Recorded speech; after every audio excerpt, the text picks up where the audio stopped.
So we have a new Eternity post about gathering. So this is in the Korean Eternity section. This is about gathering things. As you Mabinogi players are well aware, you can currently obtain some ingredients using the Food Mastery skill, and some items can be purchased from NPC shops. As a result, I thought a great deal about whether it would be a good choice to provide an environment where you can directly collect this as a collectible.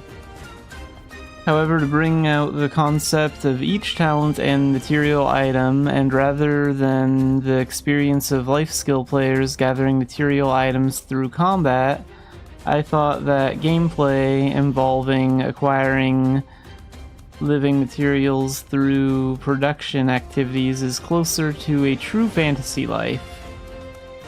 Therefore, in Eternity, to allow you to obtain the majority of crafting materials directly in the field, at the same time we have placed collectibles throughout the area so that you, the Militians, might feel that Aaron is a living world. First, let me give you a sneak peek at the gathering items related to cooking ingredients that you can obtain in Dumbarton. So here we can see what potatoes are going to look like, where you can gather them. That looks a lot better. And beans. And carrots. And we have cabbages and garlic. So you can see how these all look very different and easy to spot, which is nice. Other villages are also arranging collectibles to match the characteristics and concepts of each region. In addition, Vibrant Feather, a core material for the Mabigraph, or the glyph writing talent, that's what we call it in the NA, sold at the NPC shops, has also been developed to be a collectible using the gathering skill. Okay, that's cool. So, convenience resource gauge. How much more of the materials am I currently gathering can I collect? I wondered if there was a way to find this information without using the skills. Because it would be sad if I tried to gather it just once and couldn't anymore.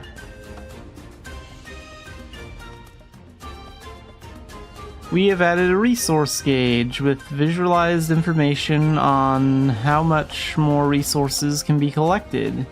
In addition, our UI designer has cutely implemented an icon in front of the resource gauge to help you identify what kind of gathering material it is. So you can see herbs here, you can see carrots and eggs, and you can see how much more you can gather. Like, you can't gather any more eggs because the gauge is empty. That's really cool. Active all gathering skills. Most gathering skills are implemented as passive skills. As a result, Militians who are new to Aaron or visiting after a long time, there are parts where it is difficult to intuitively understand how to use the skill. Due to the nature of passive skills, there is no response even if you press the button, and it is difficult to understand the specific usage method based solely on the skill description. In Eternity, all gathering type skills have been converted into active skills. You can register all gathering skills to quick slots for convenient use. However, in this process, some life skills were integrated into a single life skill, and others were separated for a more intuitive experience. I will also give you a sneak peek at the motions of some of the gathering skills. So here you can see a player gathering herbs, or harvesting something, and getting milk from a cow. Talent-based gathering tool crafting plus gathering outfit set.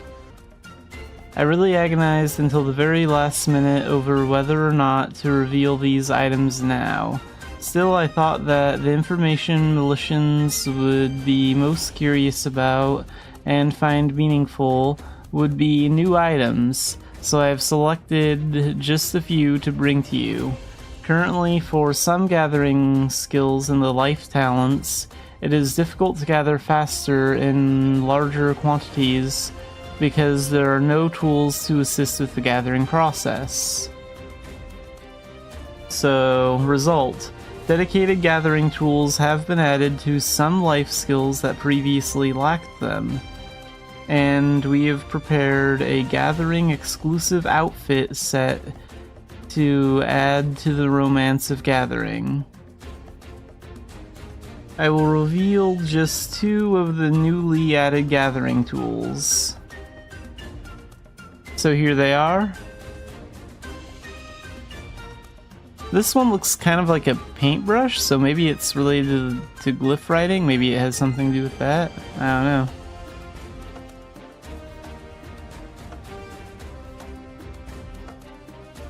And I'd also like to give you a sneak peek at the gathering outfit set that helps you with all gathering activities.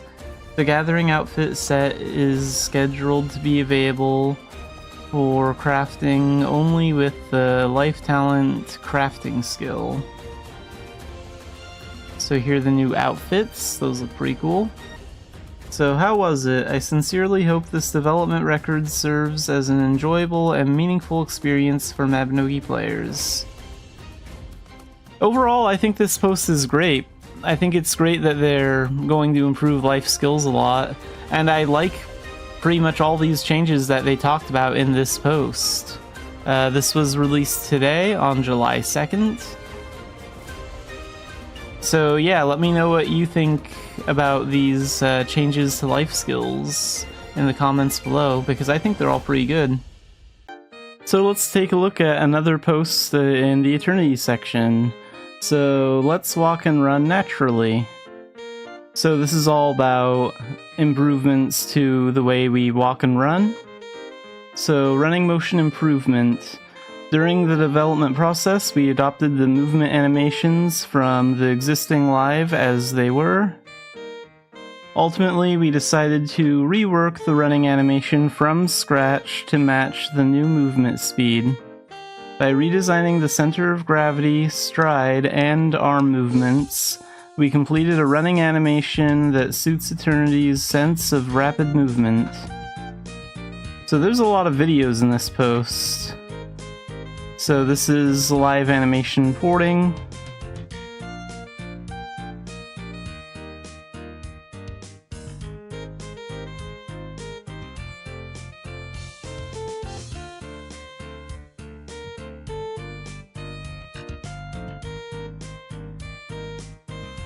And here we have upper body pose modification.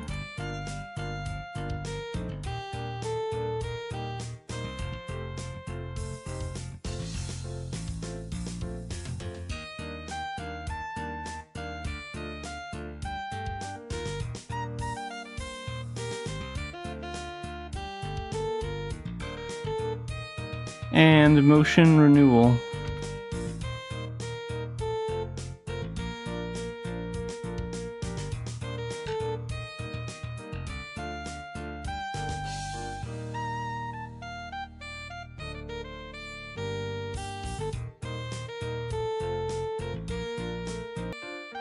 Review of walking speed and motion. The same problem existed with the walking animations. Since the walking speed is relatively fast compared to other games, elf characters in particular often appeared to be hurriedly scurrying along rather than walking leisurely. In this state, it was difficult to create a natural-looking walking even with extensive refinement. Ultimately, we improved the motion and movement speed by adjusting them with the settings shown in the video below.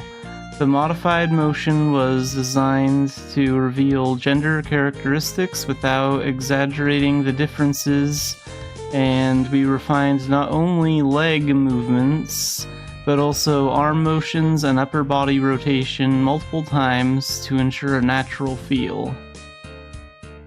So here's the live animation port.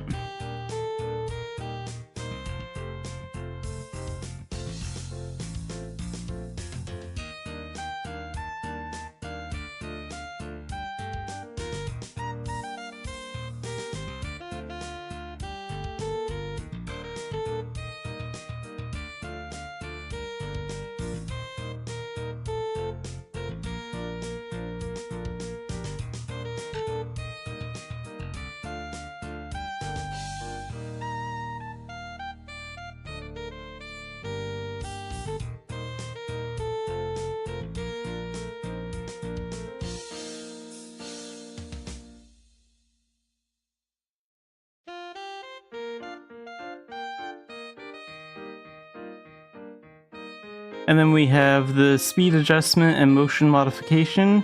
This one is on a Moonlight Island, so you can clearly see that Moonlight Islands are not done, but they are working on it.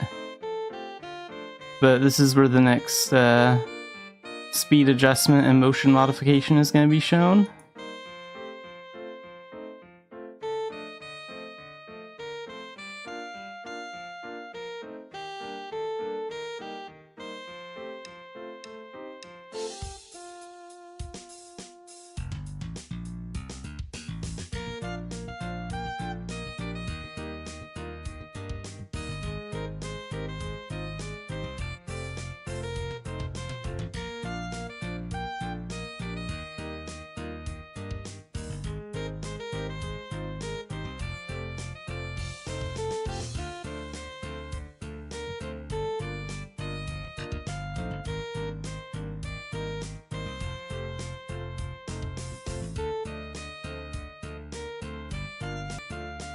Improvement of awkwardness due to changes in running speed.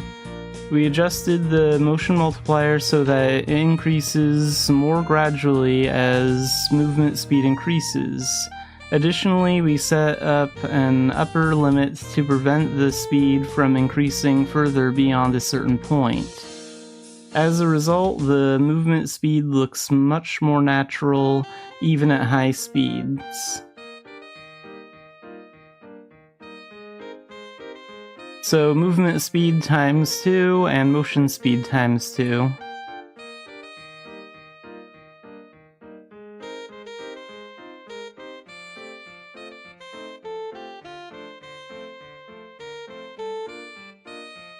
This one looks okay, but it looks like the character is moving just a little bit too fast.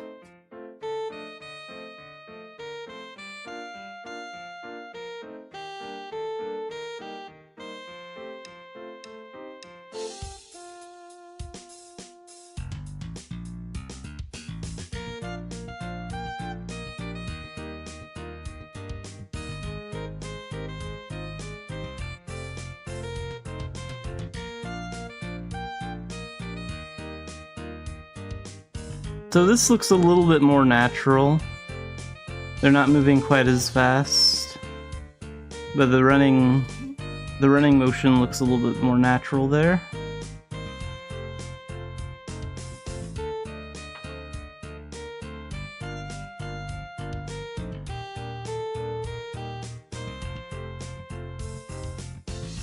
This one looks okay.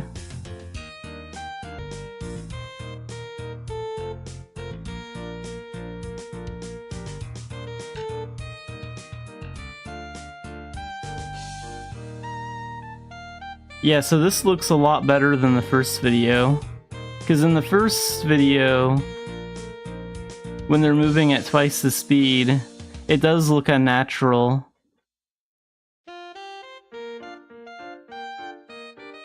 They look like they're moving just a little bit too fast.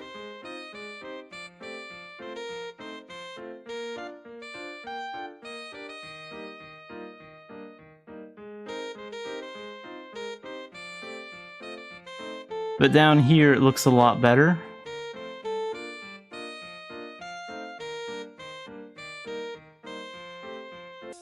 Addition of run start and run stop and polishing. When starting or stopping running, the movement gave the impression of being choppy. This was caused by the transition between the idle and running motions without any separate animation, resulting in awkward intermediate poses being exposed. To improve this, we created and added new transition-specific motions, run start and run stop. Once the running speed and poses were finalized, we conducted a further round of polishing to match those settings. We refined the animations to ensure a natural flow between action transitions on screen while maintaining movement speed and control. So run start, run stop, presence availability.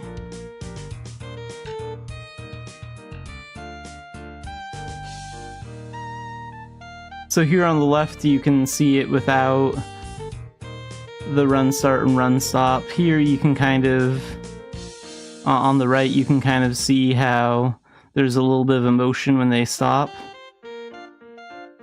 So that's a lot better.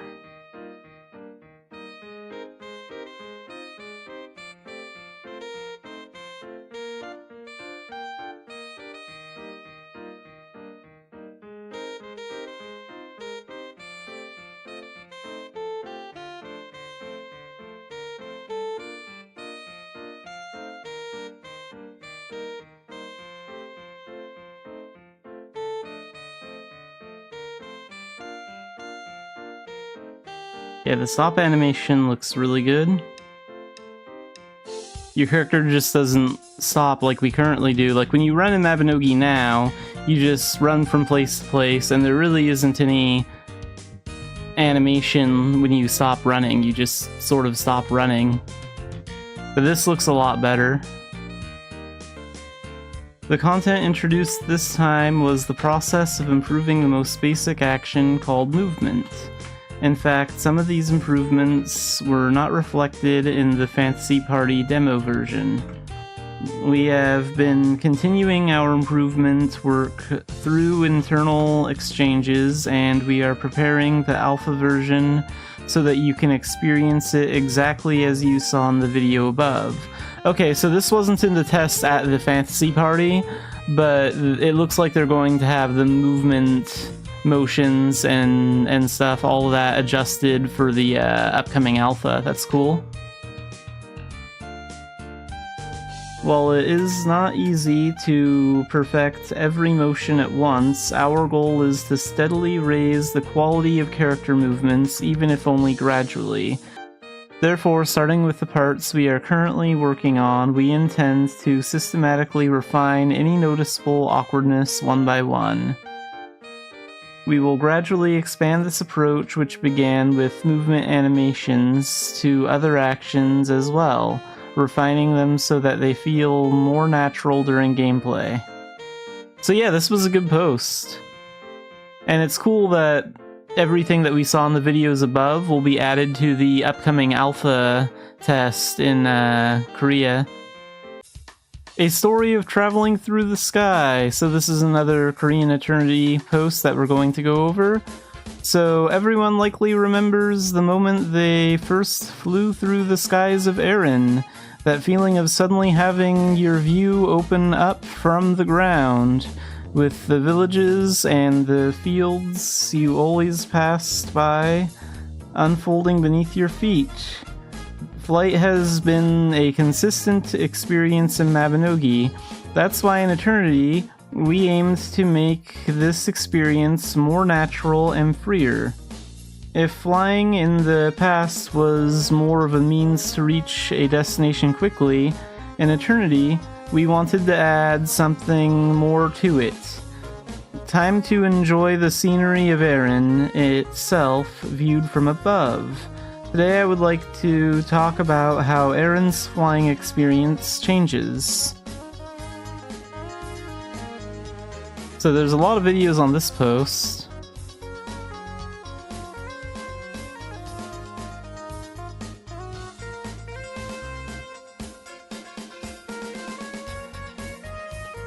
Yeah, the scenery and the view from above is beautiful. Because in the current version of the game, all that scenery in the background, you can tell looks a lot worse than everything in town. Like the trees and stuff, they look more fake.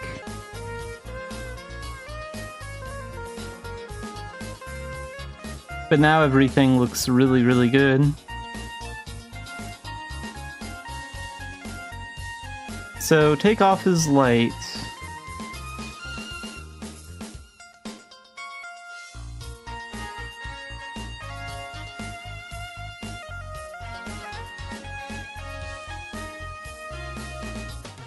If you recall traditional flying, you could only ascend into the sky after pressing the flight key and waiting for the takeoff animation to finish.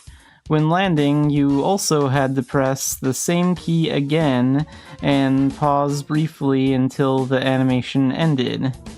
Well, actually, if you fly on a pet, you can also just cancel the pet summon while in the air, and you'll just instantly be on the ground again, so that's kind of the faster way to land. In Eternity, we have boldly eliminated this process. While mounted on a flyable pet, you ascend directly into the sky without any waiting time. We wanted to give you a feeling of natural rising into the sky while mounted, much like jumping after running. Yeah, I've played other MMOs where they have that kind of flying system, so I kind of get what they're talking about here. We have also refined the takeoff and landing animations to ensure a seamless transition. Thanks to this, the movement flows smoothly without any pauses in between. It may seem trivial, but these few seconds of difference in traversing the sky make the feeling of traveling through the heavens feel much lighter. There is no landing button anymore. So you can see they're in the air here, and they're just going to land naturally when they get closer to the ground.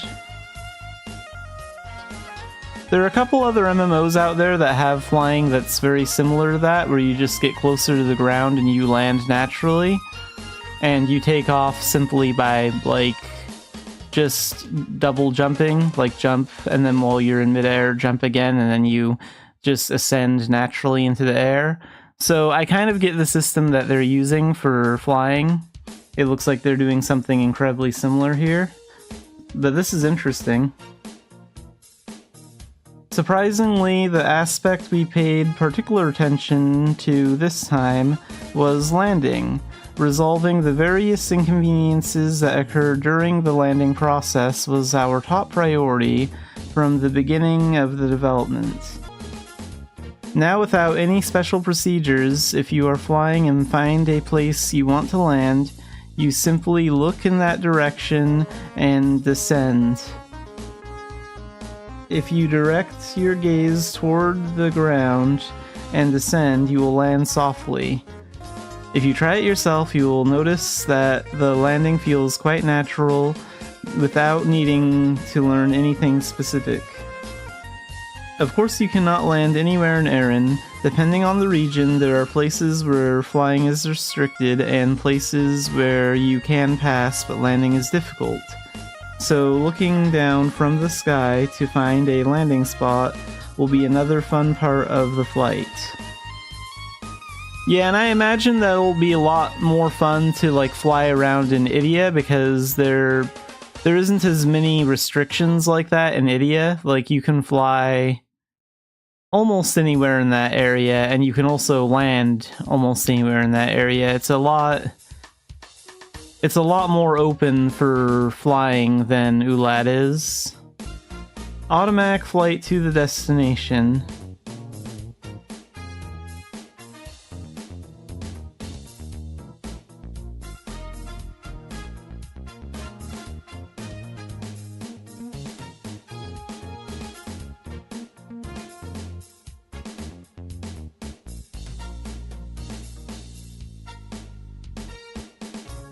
The flying looks kind of slow here.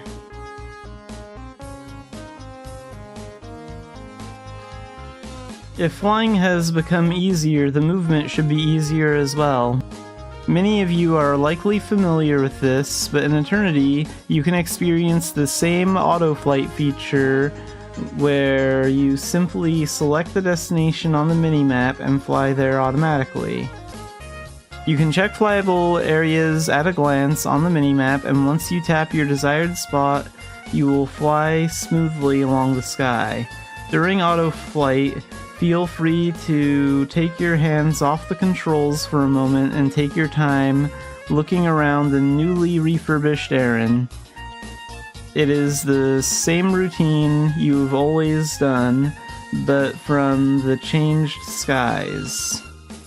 You will be able to enjoy the familiar Aaron in a much newer and freer way.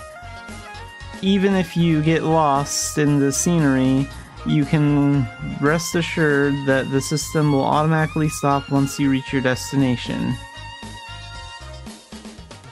And we have our last video here, See You in the Sky.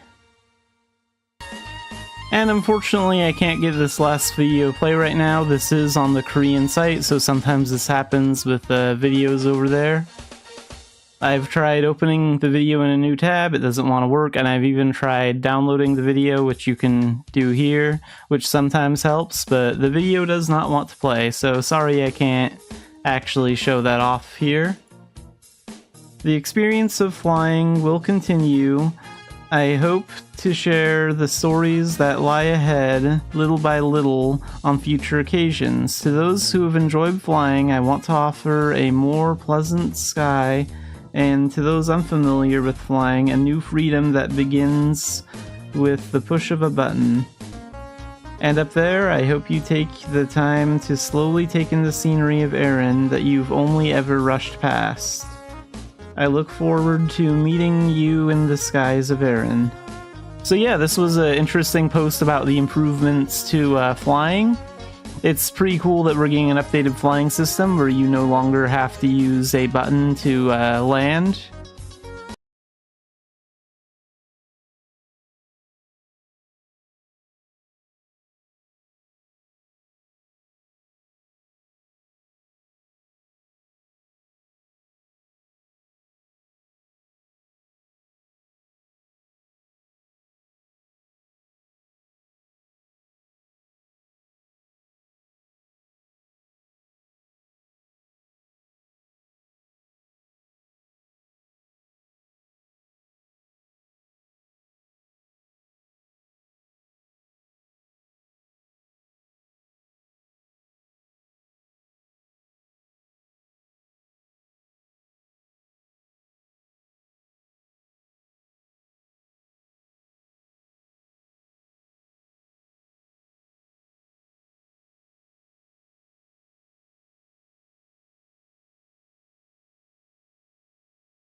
Alright, let's stream some Mabinogi today.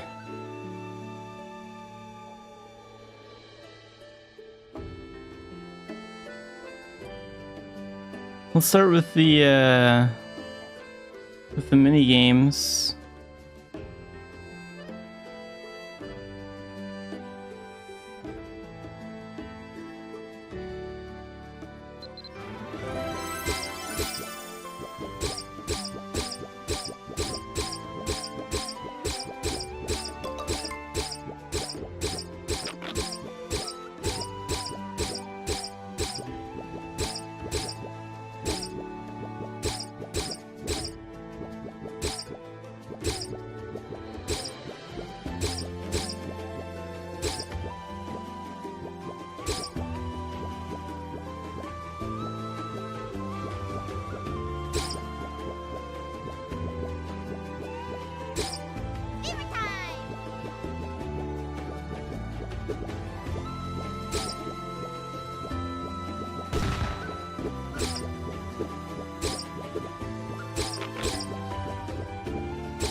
Okay, where'd all those magical pieces get off to?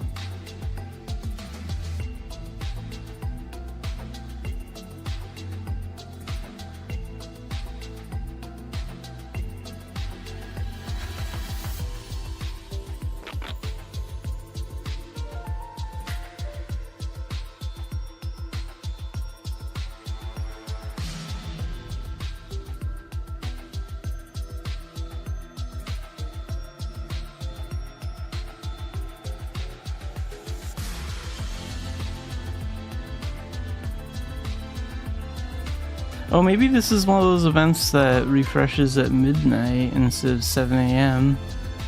I did do I did yesterday's like after midnight.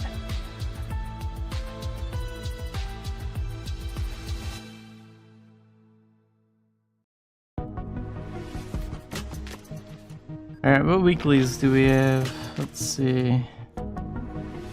Gotta do my shadow missions. 5 more Ulad dungeons.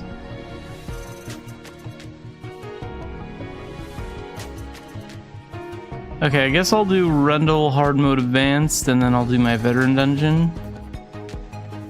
That'll be 3 dungeon runs, and there'll be 2 left to finish up.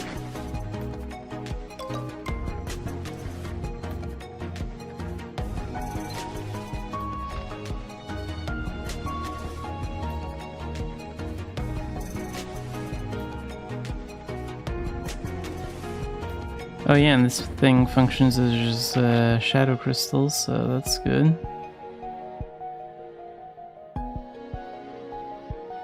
And then the daily shadow crystal over here.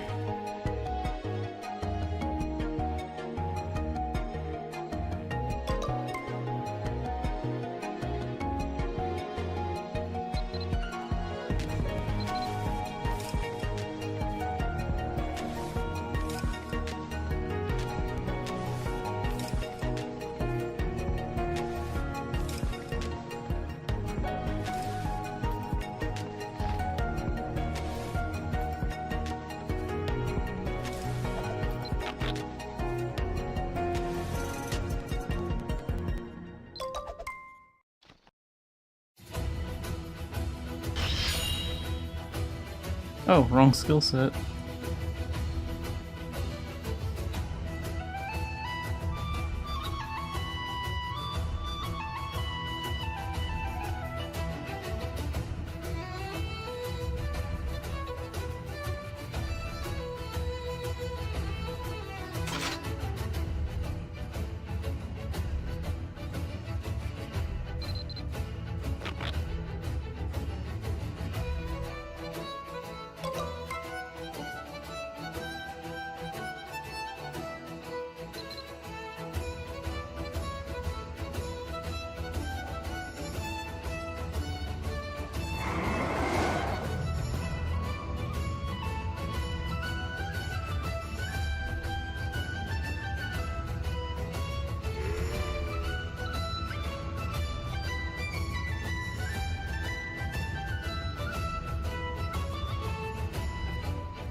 Right, now I don't have any gold. Forgot I have everything in the bank recently.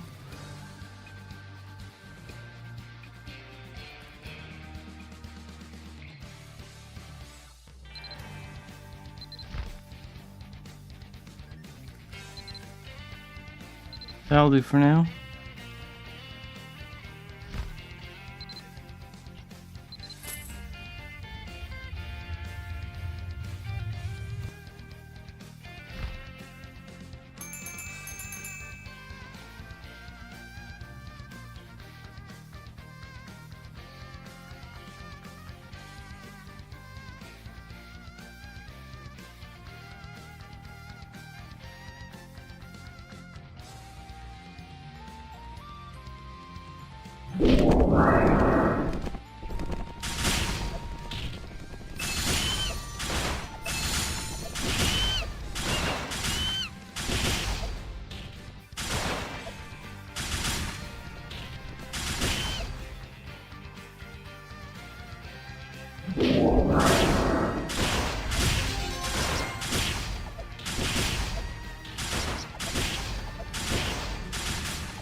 Alright, let's do the veteran dungeon next, I think.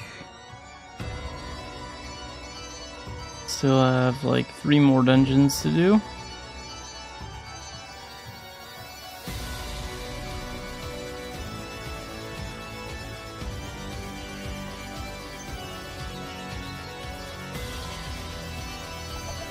And for this one I will switch over to Arsenal Gunner. Get to try out Fury Fighter next week.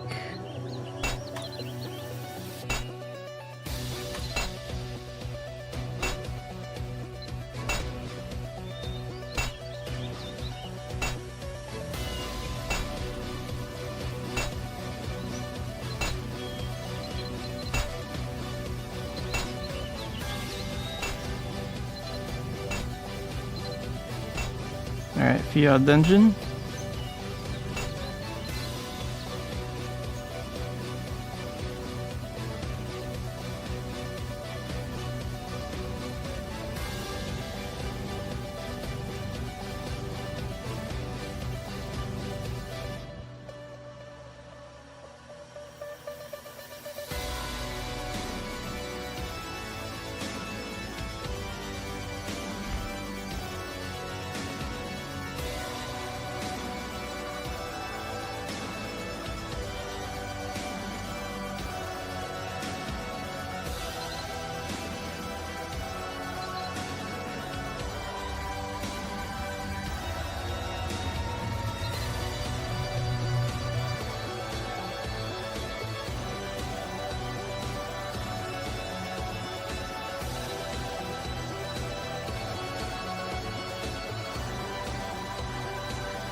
Hey Riku, having trouble with the hair, the Xanafied cat's hair?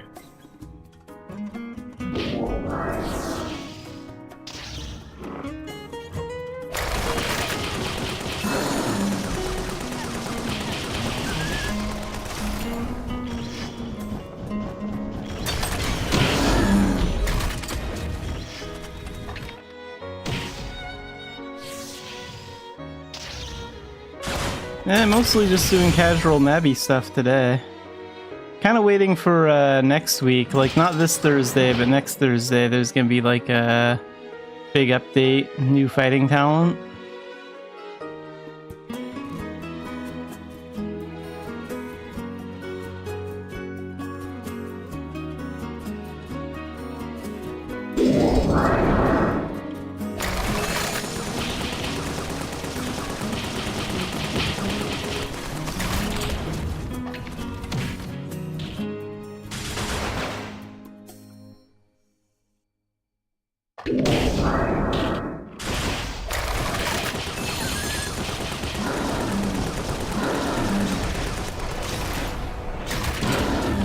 The new fighting talent comes out on the 16th. It's gonna be like a fighter one, like a brawler type.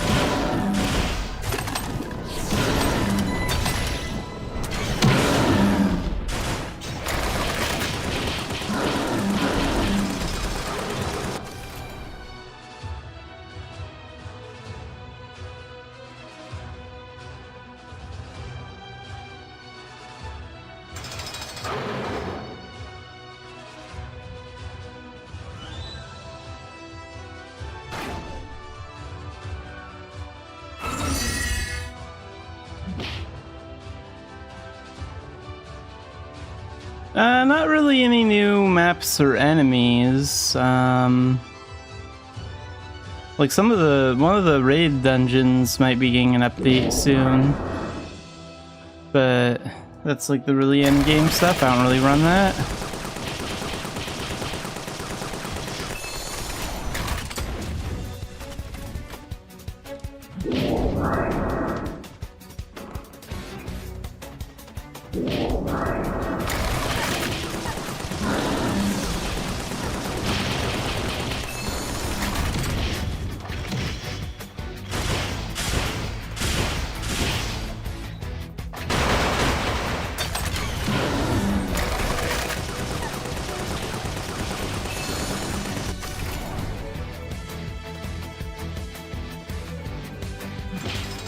Honestly, a lot of like older mobs and like dungeons really need an update.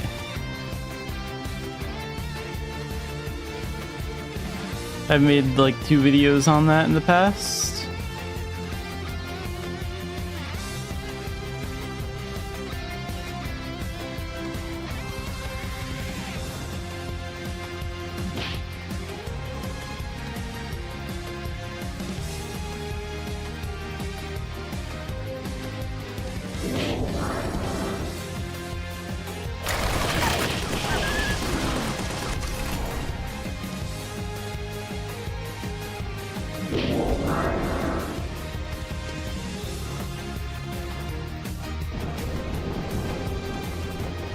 Yes, this is the Egyptian cat YouTuber.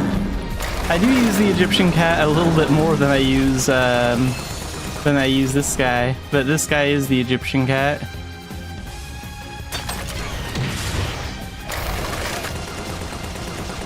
Like, his outfit has a special feature that lets him turn into a tiny cat, which is how I was inspired to decide on getting a small Egyptian cat done.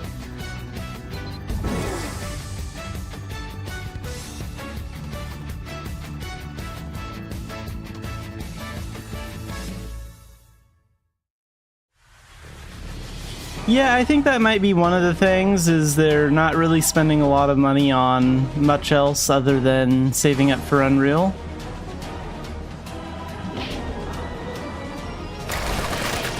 The other thing too is, like, they're going to be reworking a lot of the things in dungeons already for Unreal, so maybe they just don't see the point. Maybe they're thinking, like, the dungeons are going to be updated when we move over to Unreal anyway. Might as well just wait until then to actually change the older dungeons. Why change it more times than they have to?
This dungeon right here is supposed to be, like, this is a veteran dungeon. It's supposed to kind of be on, like, on a medium to a slightly hard difficulty. And, like, that's part of the problem with the older dungeons is, like, actually that was the case in the past, but now these dungeons, these veteran dungeons, are actually considered fairly easy.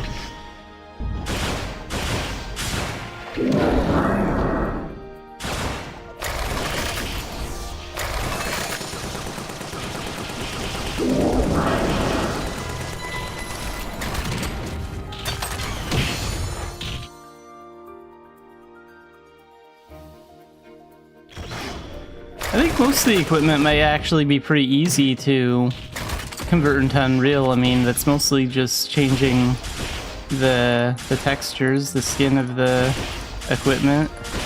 I mean, maybe something like a chain blade would be a little bit more complicated, but...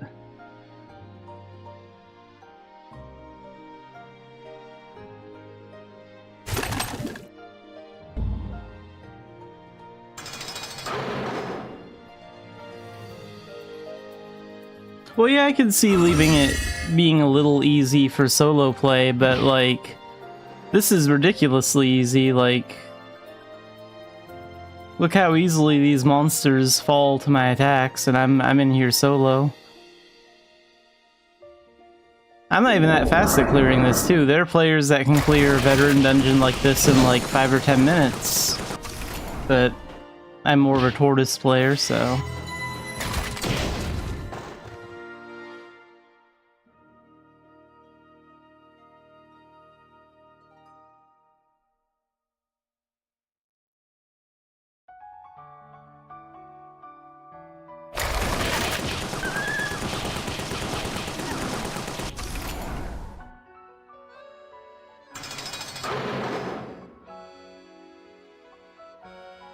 It's just sort of unbalanced the way it is.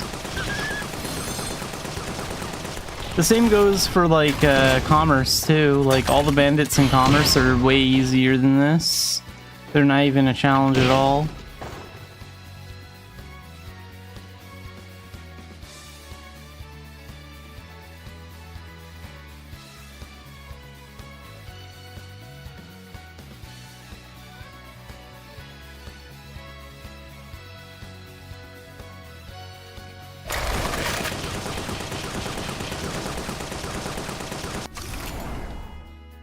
Well, I think the case before, like, early on, was probably that the team was small, and like, now we've seen... They've made a massive jump already getting ready for the pre-alpha, so now we've seen them rapidly speed up, and I think that's because the team has gotten bigger. Like, they needed to increase the development team for Eternity specifically.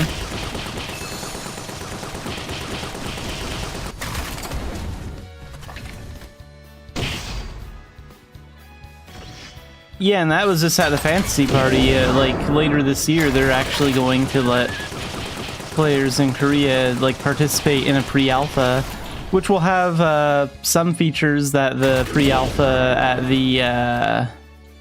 at the fantasy party didn't have.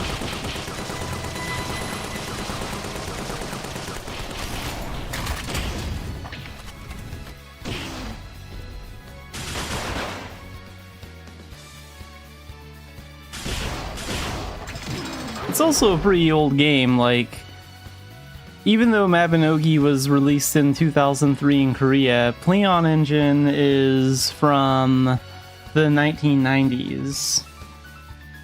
So, it's also, I can also see how it's a lot of work, like, that's really old code they're working with.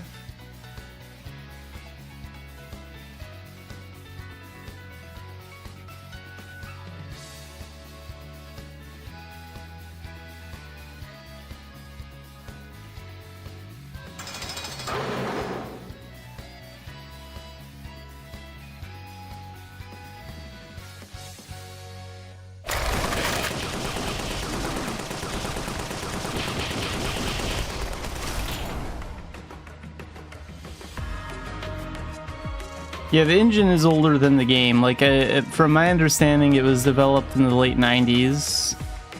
The engine that we're currently on.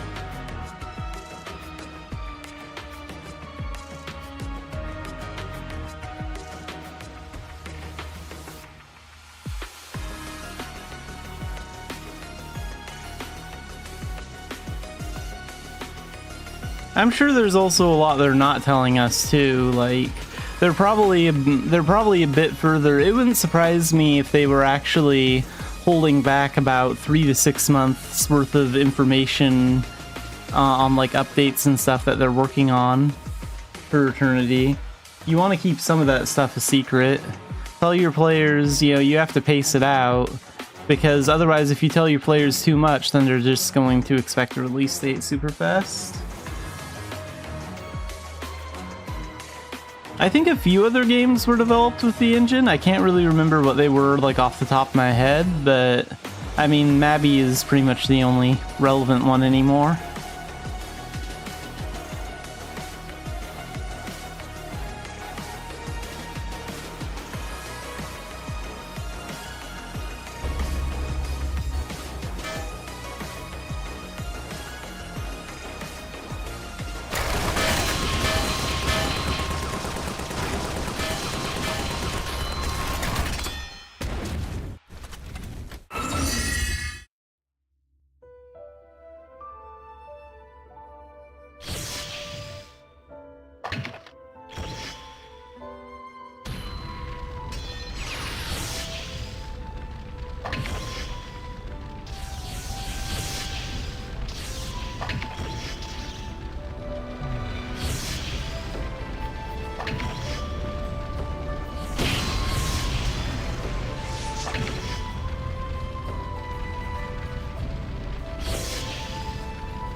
And then Iron Will, that way I can't be knocked down, because the Golem can't actually do that. And then tag him.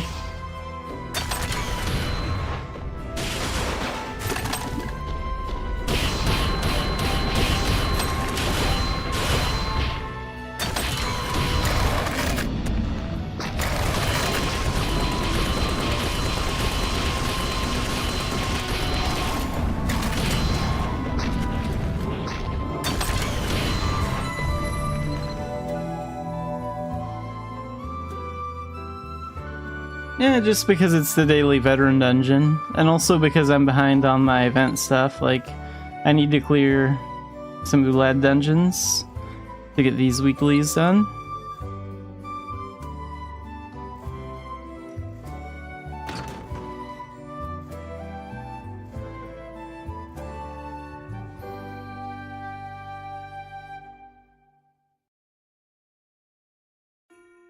How long will the smoldering thread last anyway? Got 7 of them, 6 days, a week. Crap, that might expire before the Arcana comes out.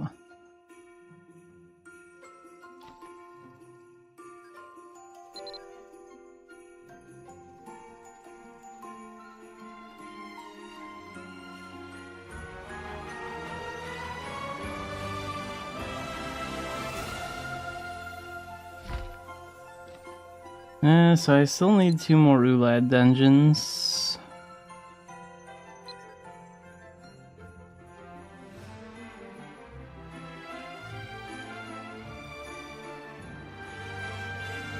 I think I'll switch to Dark Diviner and just do like Albi hard mode advance twice or something, just to get the points on that quest.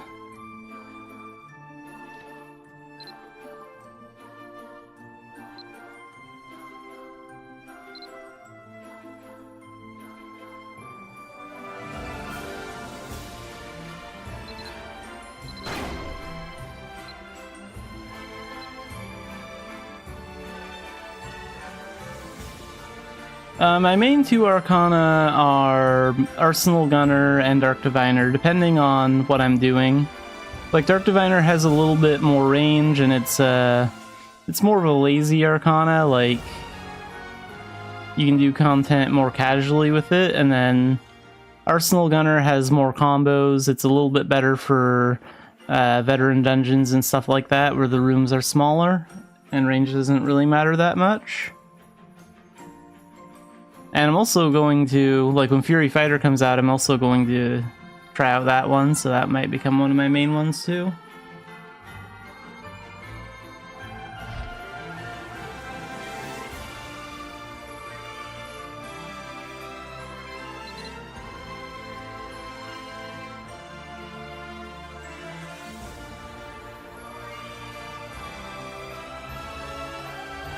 Yeah, some of the combos in that look really awesome, so we'll see if it makes fighter relevant again.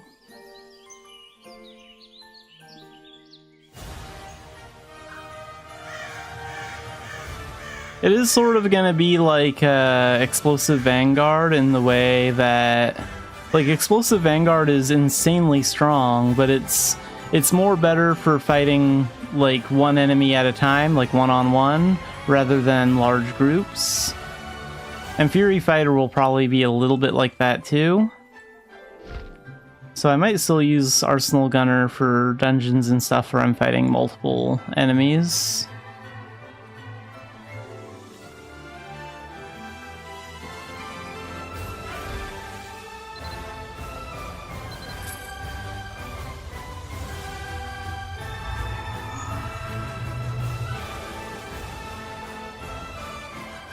I mean, Dark Diviner, this is just cruise control because I'm just gonna use Thunderblight for 90% of this dungeon.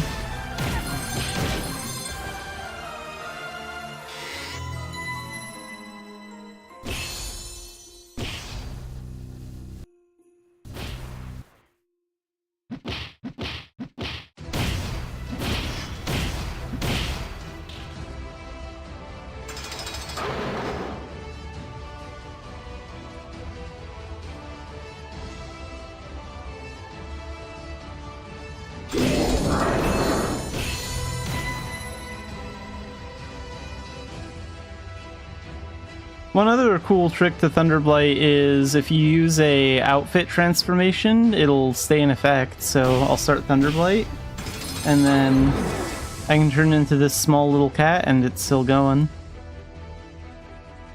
Because I'm still technically holding my staff. So it doesn't cancel.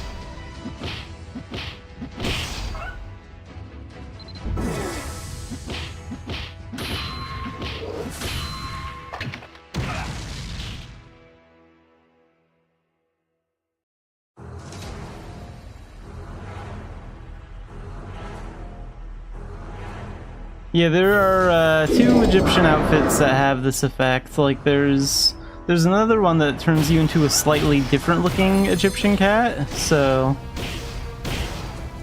these outfits are pretty cool.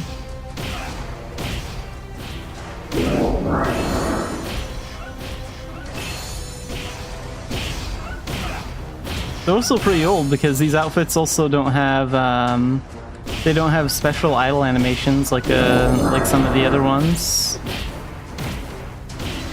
That's why I keep the coffee cup item equipped a lot on my character.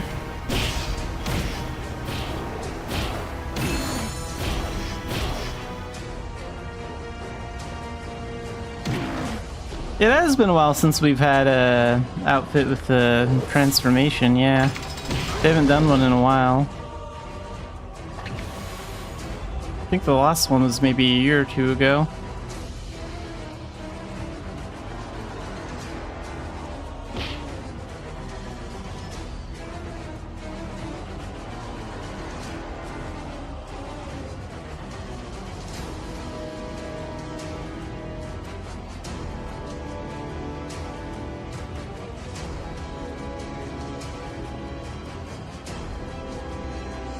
Oh wait, we're going the wrong way.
It's sort of a messy hairstyle. I wonder if I could... I don't know if I can pull it open here.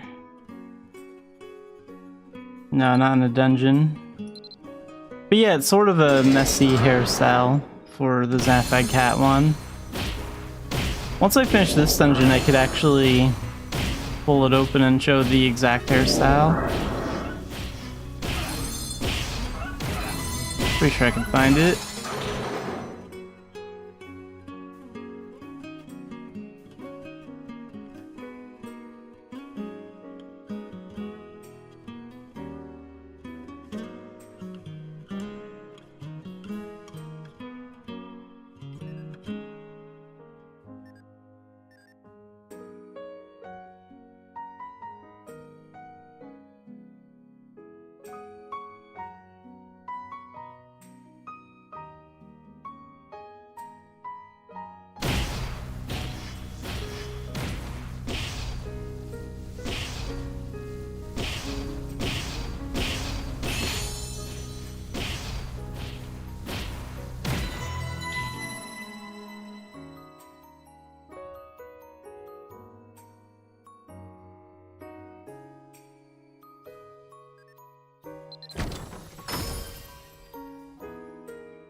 Here, let me pull open the dressing room real quick. I can...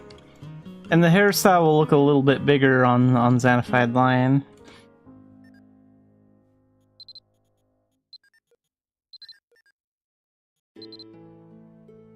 Like it is the,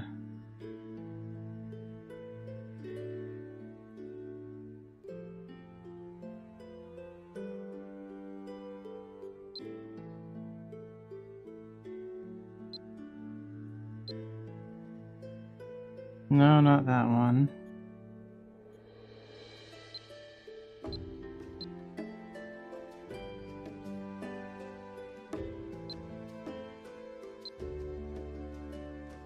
No, that's not it.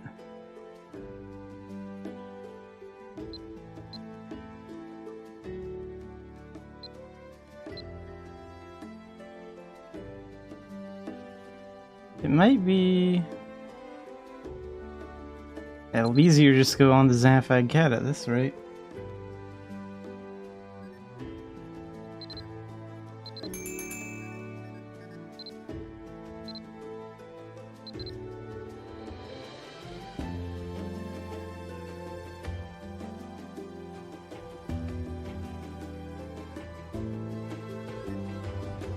Here, I'll use the full screen here since it's a little bigger, but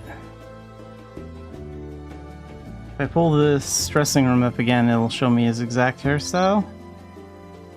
There's so many these days.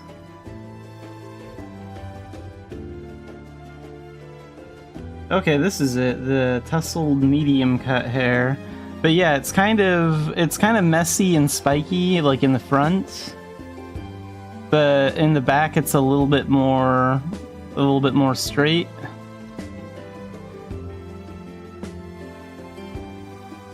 Yeah, I could change the hair color to make it stand out a little bit more. See, with this, you can kind of see the spikes easier.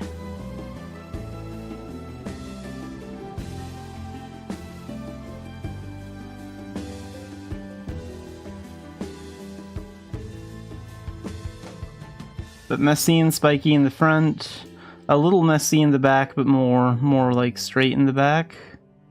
Not that it really matters. I mean, the back of his head really isn't going to be shown.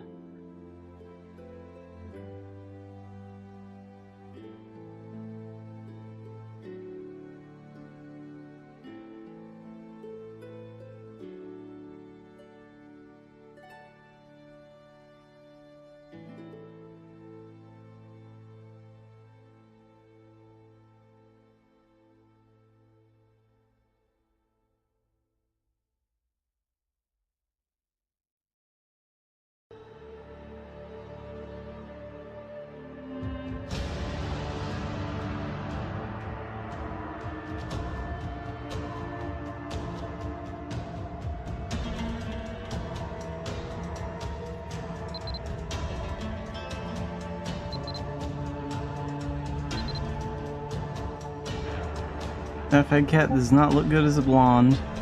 Gonna change that. Orange doesn't look too bad on him.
Alright.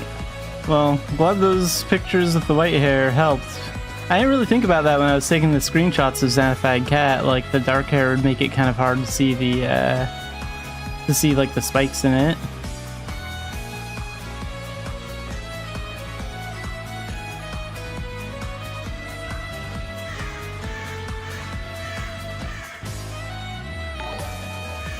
Oh, Stardust. That's a...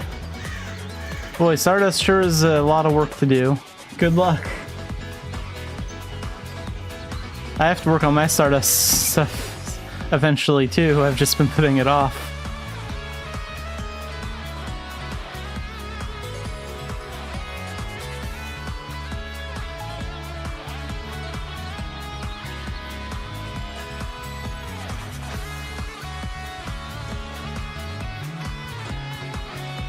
Actually, I didn't think about it when I was like taking the recent screenshots, but another way you can make your character's hair white is like for the 3 races there's like a different skill for it, but there's a way to make your character look like this for a short time. That kind of gives white hair too. I could have done that with Xanafied Cat.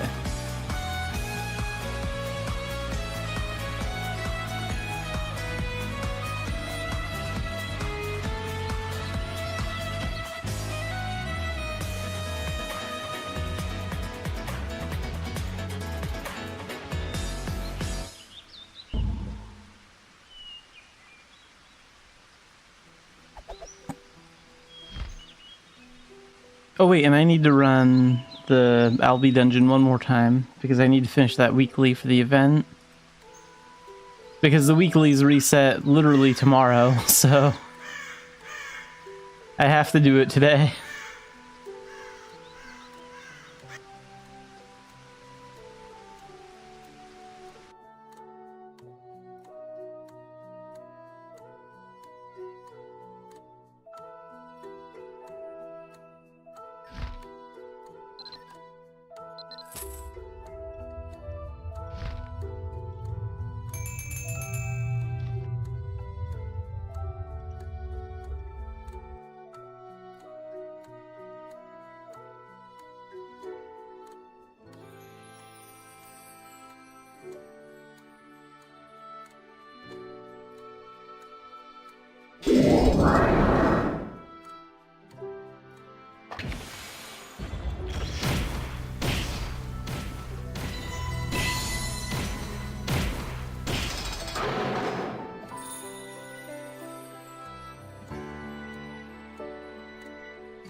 Yeah, basically Dark Diviner is like Dark Mage, sort of.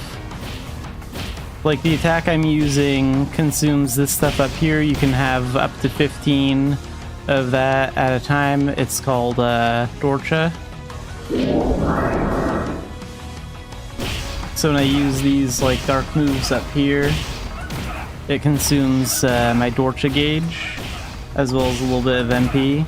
And then to get more Dorcha, I can convert my MP into this, or I can convert my Dorcha into MP if I like run out of MP. So it's like a talent where you're constantly cycling your MP to use dark magic attacks.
Just wrap things up with the meteor this time, I think.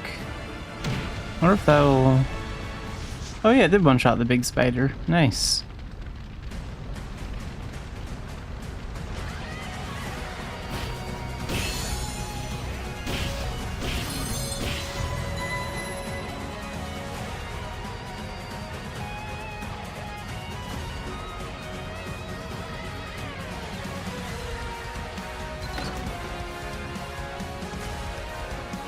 Spirit gems, lots and lots of spirit gems. Vintage goggle cap, I don't even remember what that one looks like.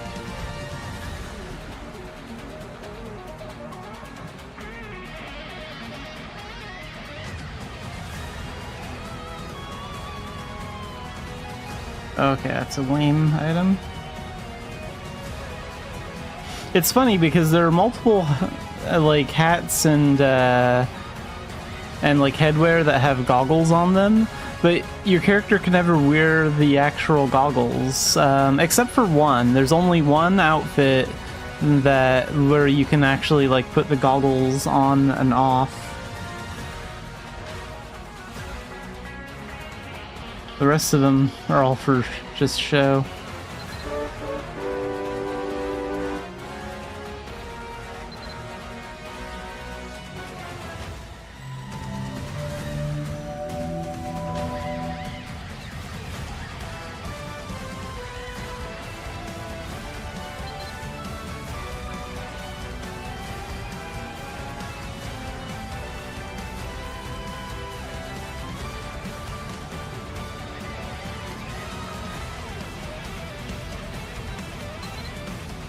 Okay, so this week's are done.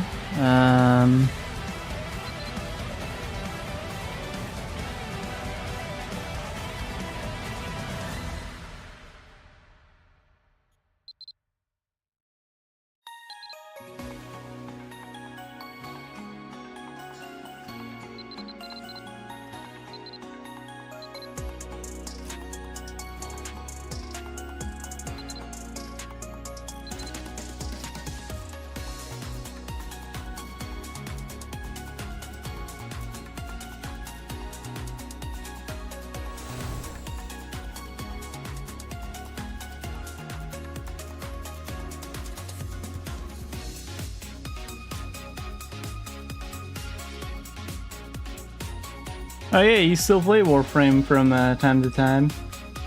I played Warframe like once, but I didn't get super into it. That was probably, what, 5 years ago?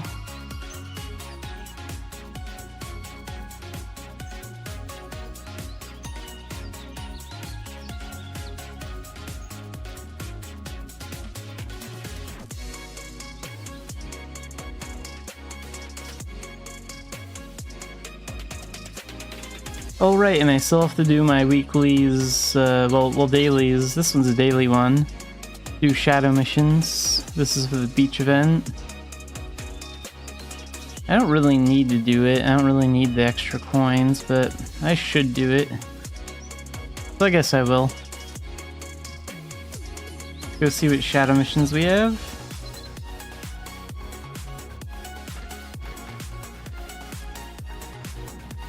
Yeah, maybe I'll check it out one day.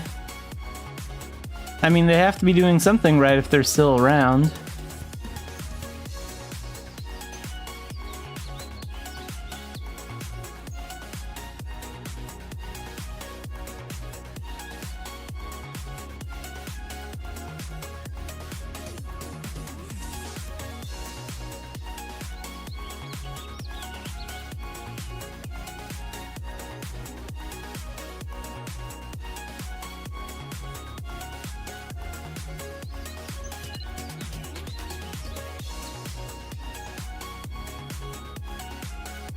Shadow Realm Champion today.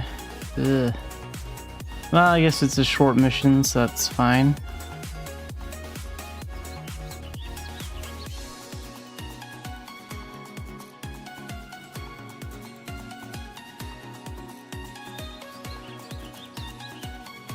Oh, so it's only about a year or two older than Spiral Knights, then. Or wait a minute. Or Spiral Knights is only about a year or two older than it. Because isn't SK like 15, 16 years old?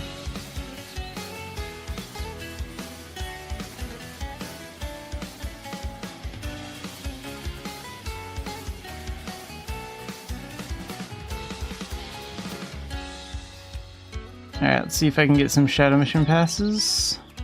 Receive random items.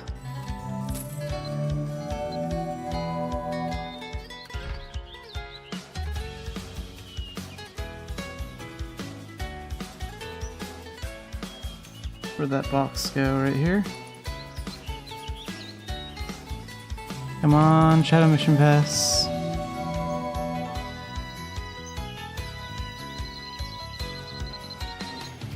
Okay, got at least one, that's good. Okay, good. Yeah, I got two.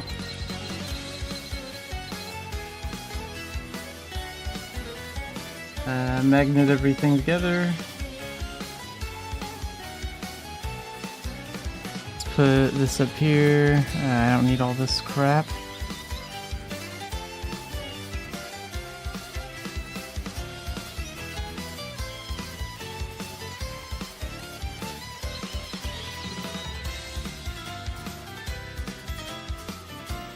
I'll save that one. That one can go. The problem with getting random items is it gives me a lot of crap that I also don't need. Inventory clutter everywhere. That's the problem with Mabinogi. I mean, look at what a mess inventories are. Can't find anything in here.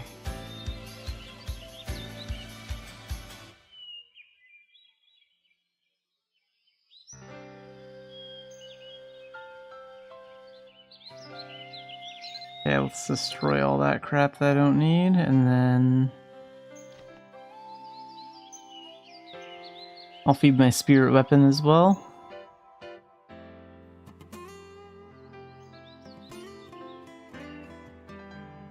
Yeah, you can block the human ears with the hair, because like that's what I did for the character anyway. I pick hairstyles that purposely cover up the ears.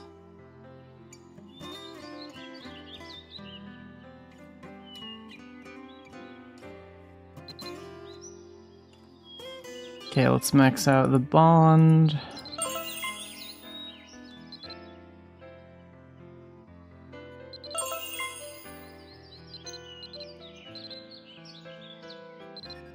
Spirit weapons in Mabinogi are a lot like Zongpak toes from like Bleach.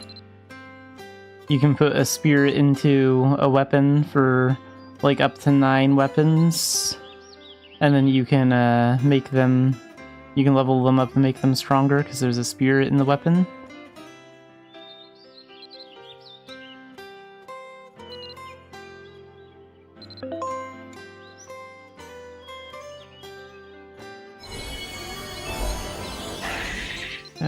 some powder? Yeah, let's use that too. And then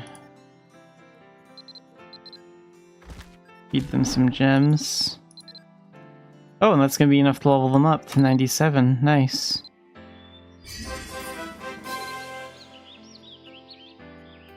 Let's take a look at skills.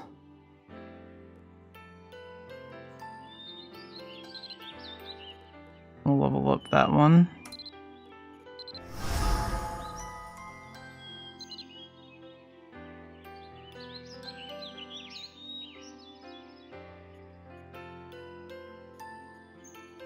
And then give it the rest of my spirit gems.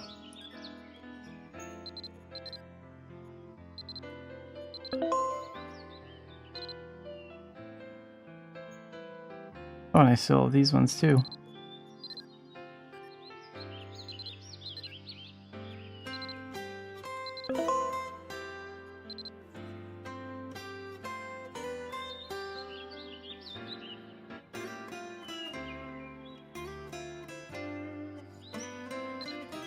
Alright, let's do Shadow Realm Champion on Elite.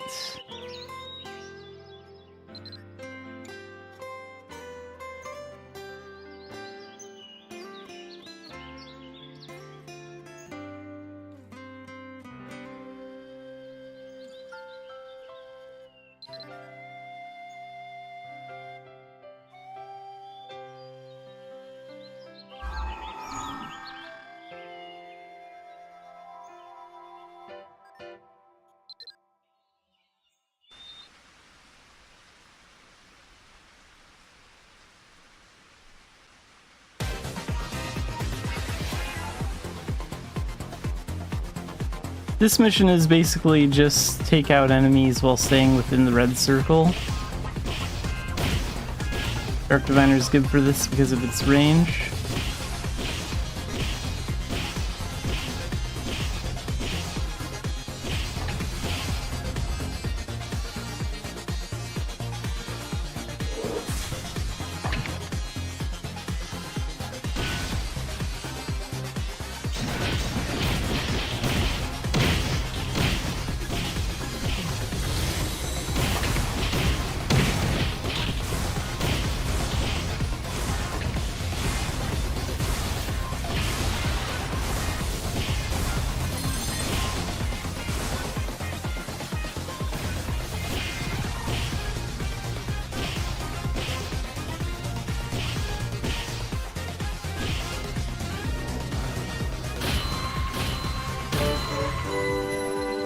Done.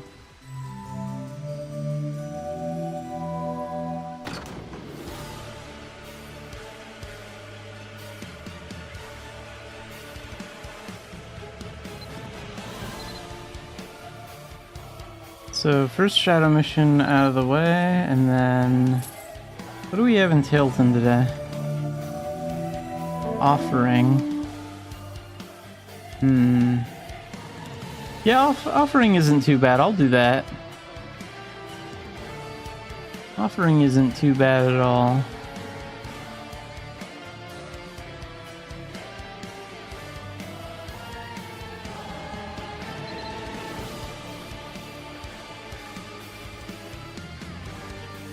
I think I'll use Battle Astrologer for that, the Scythe talent.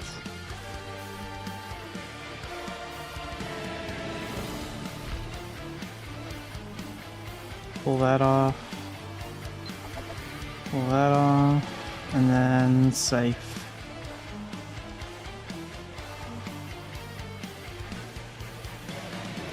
It's been a while since I've used this.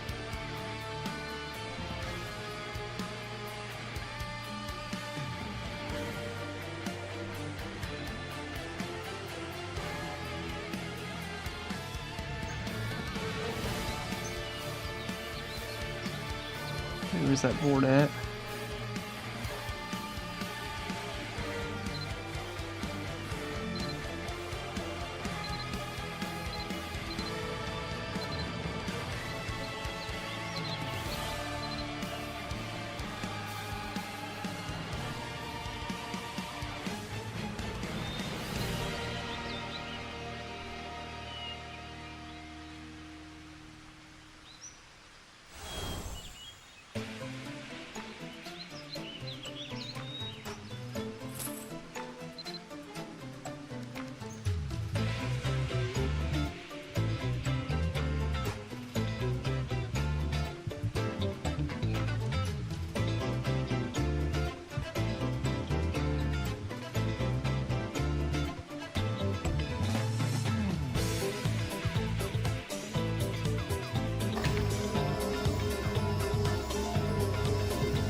Wait, maybe I'm thinking that's still Coolman.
Oops, that wasn't supposed to send flying.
Done.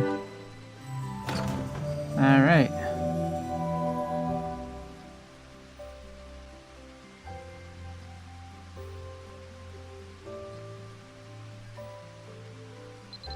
That does it for the beach dailies.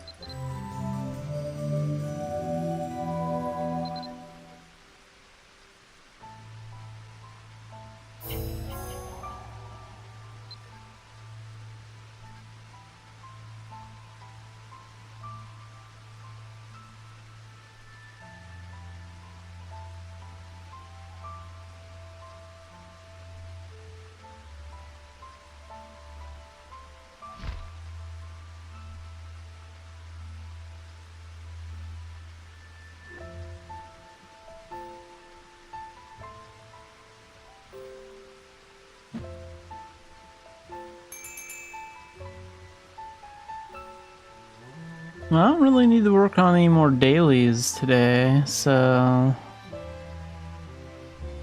now I could do Stardust or Commerce. I really should work on my Stardust more, but it's such a pain in the butt to do. What quests do I have for it? Let's see. Do I have any quests for it? Maybe I don't. Okay, I guess I don't have any. I'll see what quests they give me. If I don't want to do them, then I'll do Commerce. The plan is I'm deciding what I want to do next. Commerce is more relaxing. It's just more casual. trade some goods, fight a few bandits, that sort of thing. Stardust is working on this massive system right here.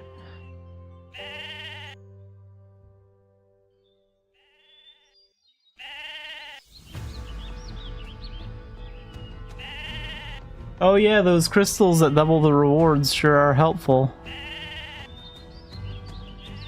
But like, Stardust is a massive pain in the butt to do because, like, not only is there the total level here, which I'm trying to rank up. If I rank this up, then I'll get another skill. So if I rank this up 2 more times, I'll get these 2 skills. And then there's actually ranking up these skills, which have 5 gold stars and 5 red stars.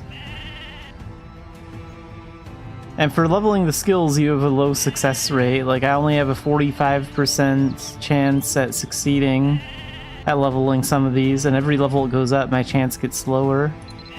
But for leveling the main level, not the actual skills, that one has a 100% chance of succeeding. It's also pretty expensive. Like, even when I get all the materials for this, it's going to cost me 4 million gold to level it up. So Stardust is annoying for 2 reasons. 1, it costs a lot of gold to do, and 2, it takes a lot of time and like grinding for materials.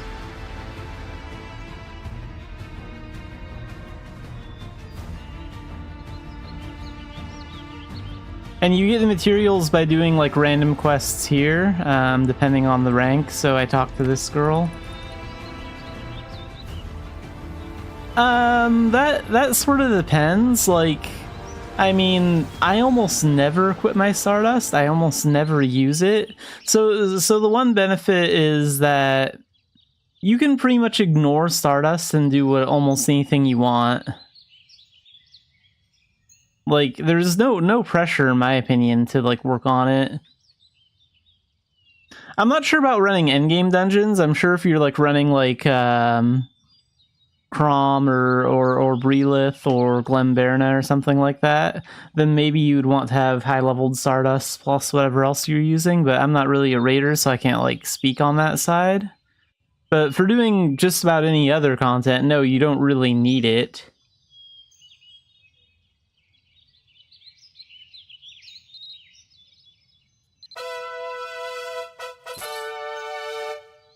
So rank A, item quest, and then rank A, 4 fragment collection. Yeah, and then if we don't like what quests we get from here, then at 6 AM in game, every in-game day, you can exchange these quests for new ones, which I often do for the item ones. See, like, I'm not making diamond-shaped leather boots. That would involve a bunch of tailoring, or I'd have to buy the item on the auction house, which you can also do. You can buy the item that she's looking for to do the quest. Do a Lord mission, Master of Corb Cabin. I've never done that Lord mission before. I'll try it. I've only done the Lord mission with the turtles. The Scathich Caverns or whatever. Yeah, sure, you can join in if you want. I'm on channel 4.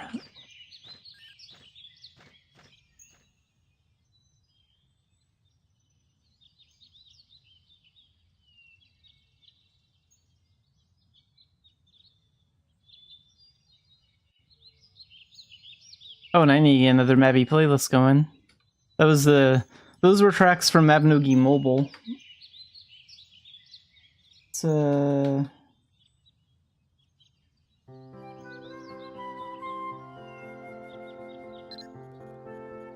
Lord missions, Master of Corb Cabin.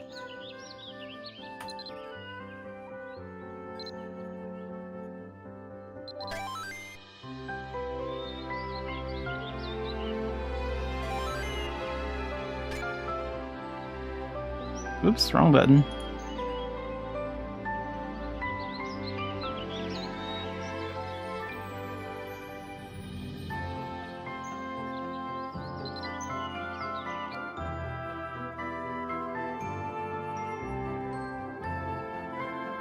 Oh, and I need to equip a weapon. What am I going to use? I'll use my staff.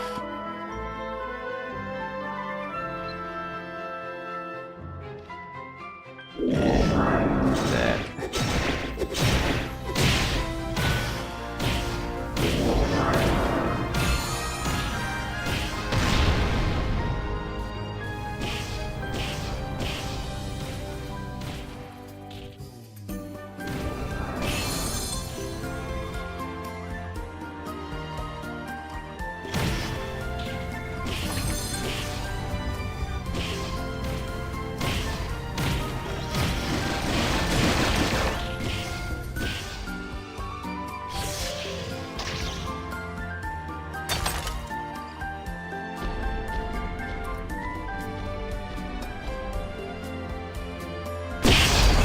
I wonder if this would be a good mission to get points on Herbert. I don't know if we ever get to take him down in this mission or not.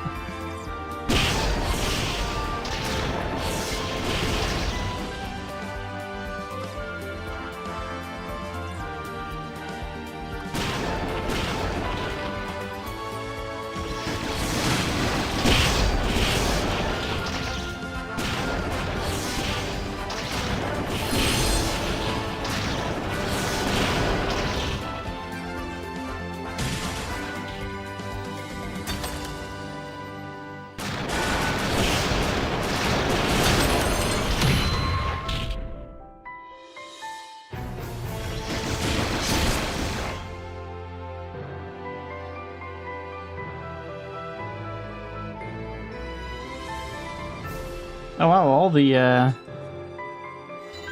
outlaws are actually here. It's interesting.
Knights of the Round Table.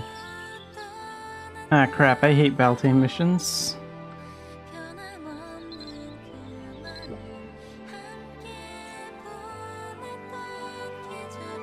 I guess I'll try it out just for the thing.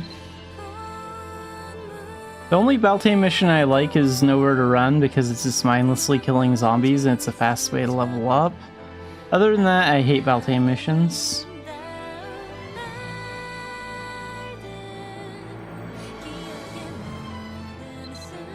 Let's see. Knights of the Round Table. I don't care what mode, it doesn't matter. Not gonna get past for that.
Oh, I gotta be careful. I can destroy the barrier spikes too. Oh crap! And Thunderblade does that. Oops.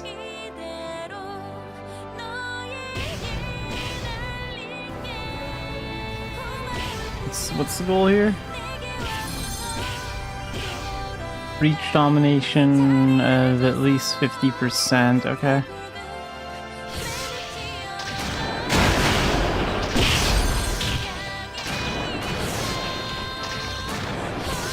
So I guess I can't really use Thunderblight here, or at least not that close.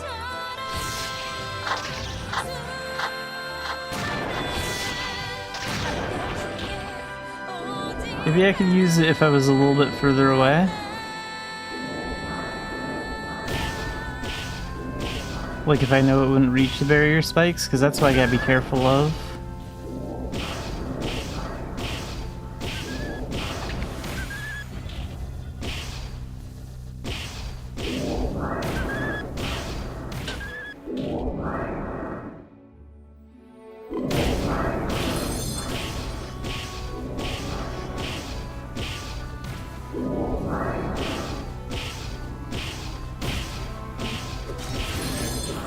I don't know if the gold is worth it out here, but sure, I guess I'll summon them up. How much gold they drop them? 176, 483. Yeah, they're dropping small change. Okay, this works. As long as I stay far enough away from the barrier, I can use Thunderblight. Just can't be too close to the barrier or I'll destroy it.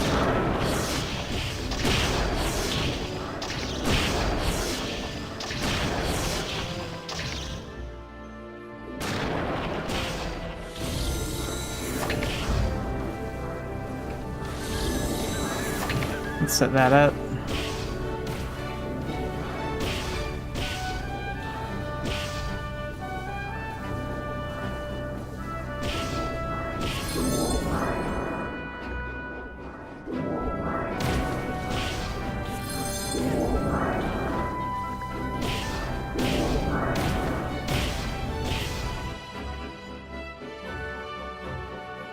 I forget this mission. I'm not gonna waste my time on it.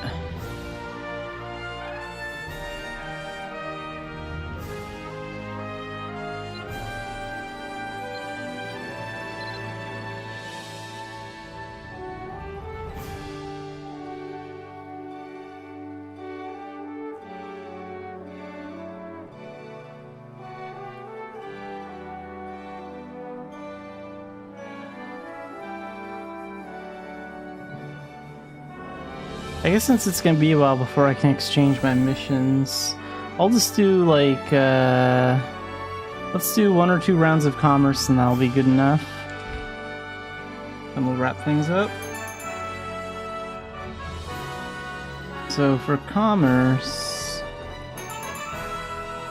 do they have any coracle rubber and core? I'll do a round from core if they have it, but usually they're sold out.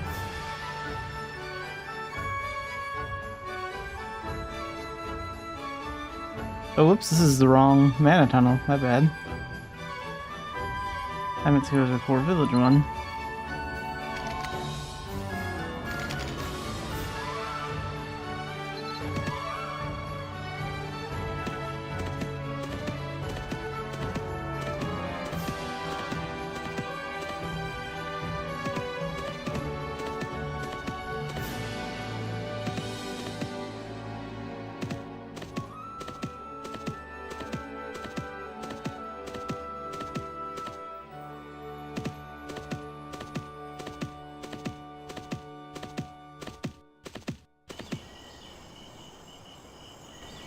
What does Capes even have anyway? Oh, he has some outfit pieces. Okay.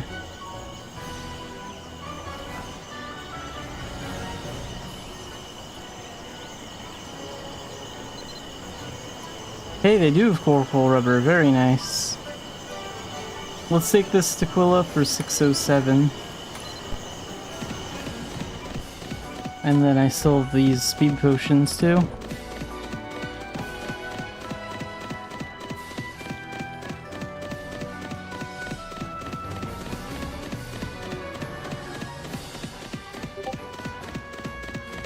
I'm gonna be doing a lot more commerce after Eternity actually comes out. I want to go all around Erin sightseeing.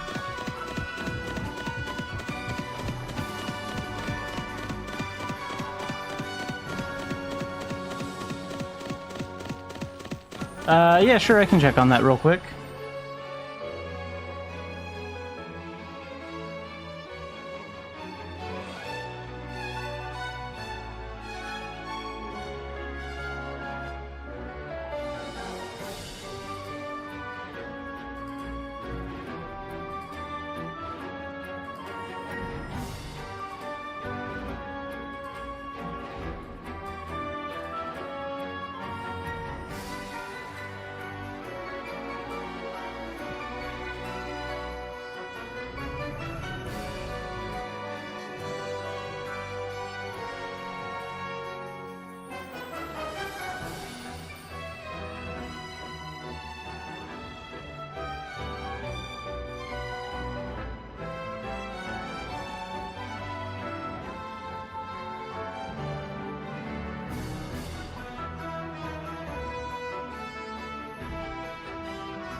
Yeah, I think it looks pretty good. I think the mouth is just, the open mouth for the character is just a little too small.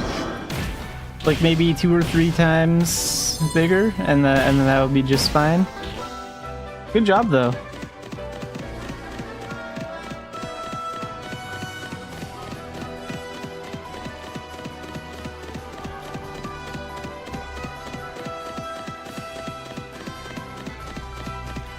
It kind of captures Xanafied Cat's like more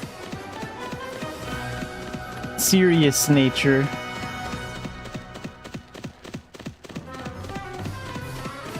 Oh yeah, it would look a little bit bigger if you're like working on him zoomed in. I could see that.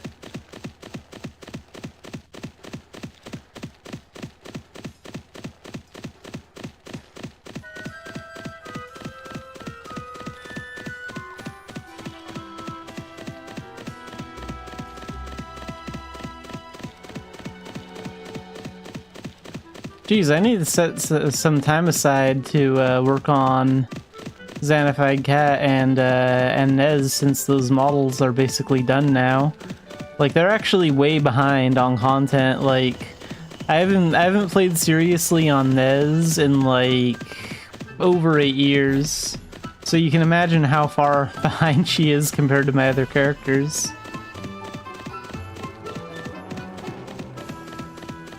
Got a lot of catching up to do.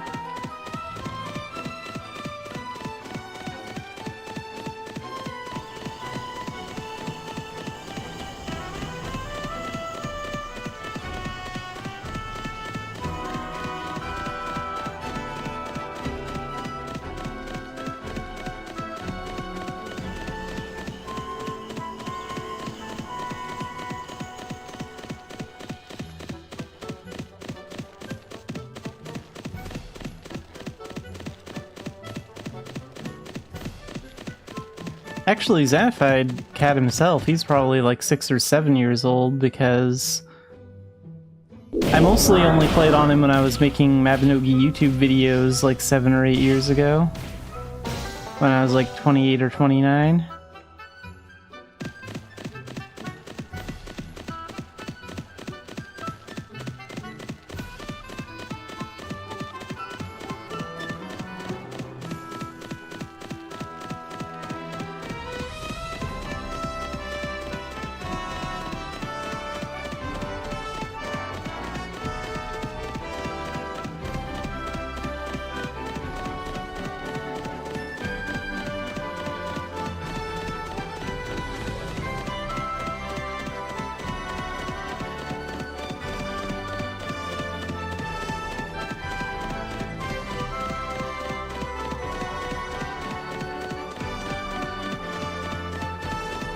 I did actually use the Nezumiko model on on a thumbnail recently, though.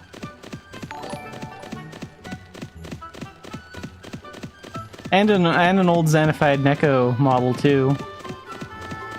I was like, wait a minute, these characters should be reacting to this for this video that I'm doing. Here, hang on a second, I'll send it to you on Discord. I still have the thumbnail I edited.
Yeah, basically I was covering a post like about Eternity with the Mabinogi's move to Unreal Engine, and when that happens they're going to have character profiles in the game, so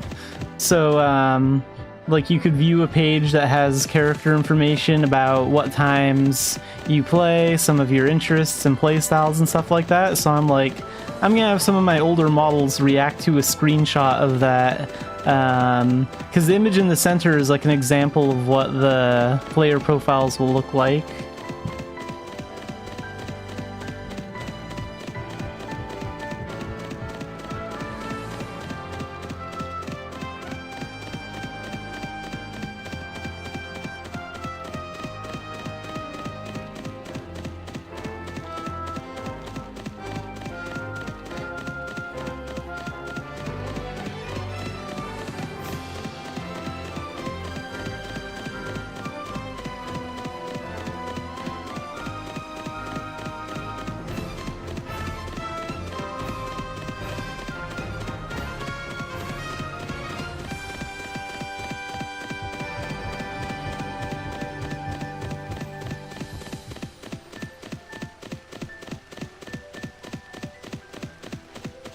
When does this trade season reset anyway? We're pretty close to this trade season being over.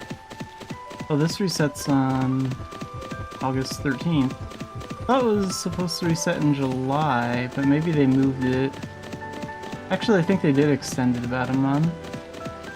For some reason. Forget why, though.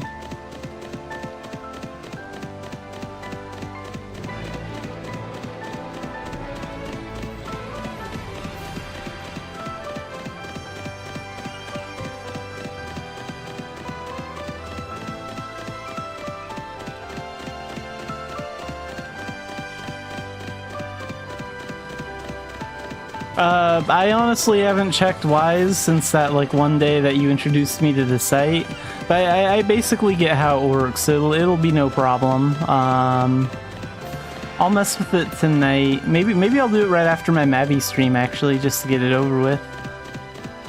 I'll have some time before I start streaming SK, so I can probably do it then.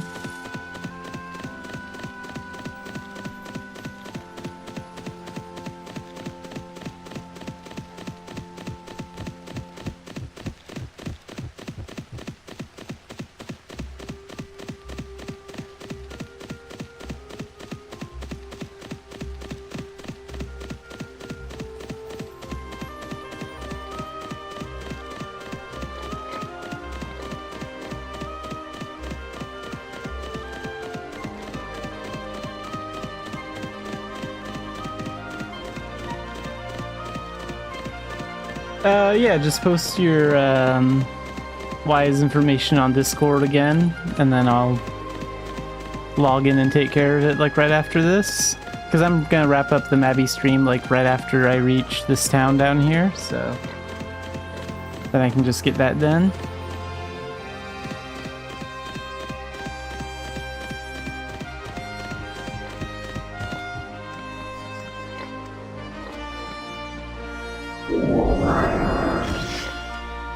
No enemies within range. There are tons of enemies within range. There we go.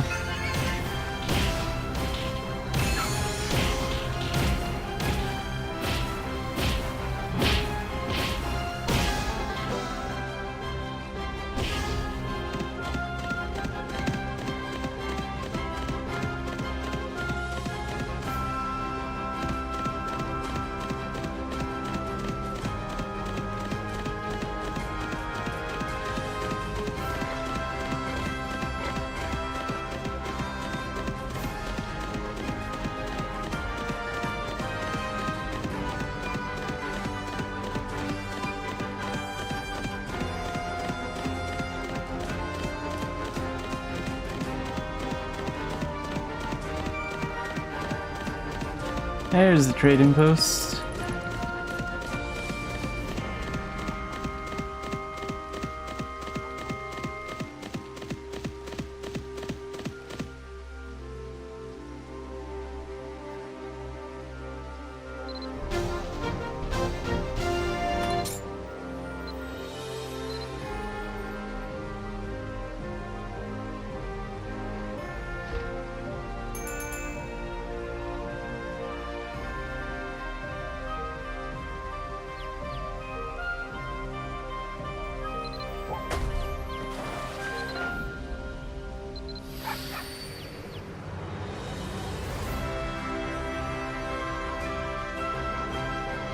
Okay, I'll go back to the beach spot, just so I'm all set up for tomorrow.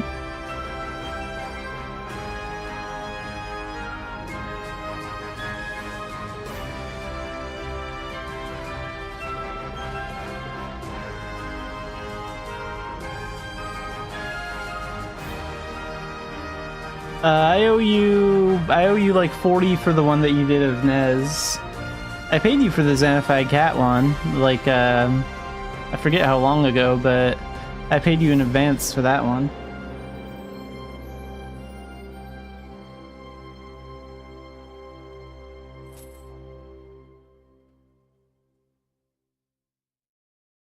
Yeah, like, geez, when was that? And maybe it was like, was it this year or was it last year? But I know I did.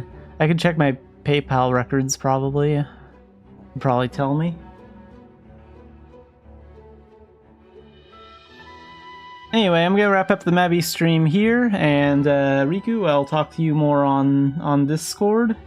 And Spiral Nights in roughly 90 minutes from now, so I'm gonna be streaming that tonight too. Gonna be doing more arcade stuff to save up some crowns. So Mabinogi tomorrow at 4 p.m. Same kind of thing. Just gonna do event stuff, work on those weekly quests again, and